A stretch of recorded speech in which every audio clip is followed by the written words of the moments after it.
আমি আজকে 12টা বছর ধরে একটা দিনের জন্য অপেক্ষা করেছি।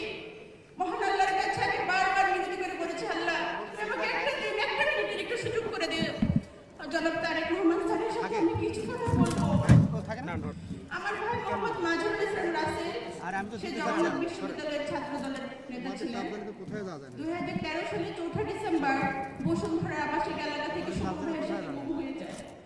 সে শুধু তার নেতাকে বাঁচাতে চেয়েছিল। ওকে যখন মেটাল রড দিয়ে পিটাতে মাটিতে ফেলে দিচ্ছিল, বলতেছিল সুমন কোনটা বল, সুমন কোনটা বল। ও মারকে ওরে মাটিতে লুটে পড়ে বলে নাই এই যে সুমন। ঠিক তেমনই ভাবে 13টা বছর ধরে আমার বাড়ি হচ্ছে শেরপুরের নগর উপজেলাতে। আমাদেরকে ঠিক এমন ভাবে অত্যাচার অবিচার করা হয়েছে। বিএনপি কার্যকর্তারা, আমরা বিএনপি ছাড়ি নাই, আমরা ছেড়ে যাই নাই। আমার দুই ভাই এক বোন। আমার শুধু একটা কথাই কানে বাজে। আমি যখন ছোট ছিলাম, আমার ভাইয়ের সাথে আমার খুনসুটির একটা সম্পর্ক ছিল। আমি রাগ করলে বলতো, বাবার চোখে মনে নয়, ভাইয়ের সোনার মনে নয়, ভাইয়ের ধরনের ছোট বোন। স্বাধীন বাংলাদেশে আমরা নিঃশ্বাস ফেলতেছি। আমি শুধু সেই দিনটার অপেক্ষায় আছি। এই ফ্যাসিজমবাদ বিদায় হয়েছে, হয়তোবা তারা আমাদের সাথে বাংলাদেশের স্বাস্থ্যের নিঃশ্বাস ফেলতে পারত। কত স্বপ্ন ছিল তাদের।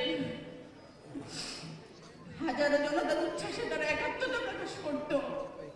কত দিন রাত শেষে অবশেষে একটা সুন্দর ভোরের আলোর অপেক্ষা আমরা করেছি। আমার ভাইয়ের দরজার করানোর শব্দে আমাদের ভিতরে সমস্ত নীরবতা ভেঙে খান খান হয়ে যাবে, কিন্তু ভাঙেনি সে নীরবতা। আমার ভাইয়ের, আমার মায়ের, আমার বাবার অসংখ্য প্রশ্নের উত্তর আজ অজানা। কে দিবে সমাধান? আমার ভাই 2013 সালের 4 ডিসেম্বর থেকে আমি ওকে খুঁজে খুঁজে রাস্তায়, বিভিন্ন প্রেস ক্লাব, কনফারেন্সে, আমরা রাস্তা ছাড়ি নাই। আমাদের তুলিয়াপা, আমার আন্টি হাজারা খাতুন ফেসবুকের সামনে বসে আছে। আমার মা এসেছে শেরপুর থেকে, তার দুই চোখে অন্ধ হয়ে গিয়েছিল। একটা চোখ অপারেশন করে ঠিক হয়েছে, আরেকটা চোখ ঠিক হবে না কখনোই। আমার মাকে আমি বলেছি, আম্মা তুমি আইসো না কষ্ট করে। বলে, মা তুমি বলো, আমি আমার আরেক ছেলে তারেক রহমানকে একটু দেখতাম, তুমি আমার না করো না মা। আমি তাকে না করতে পারি নাই। আম্মা, মা, আম্মা দাঁড়াও না মা। ভাই এই যে সামনে বসে আছে, মা তোমার ছেলে, মা, মা তোমার সন্তান।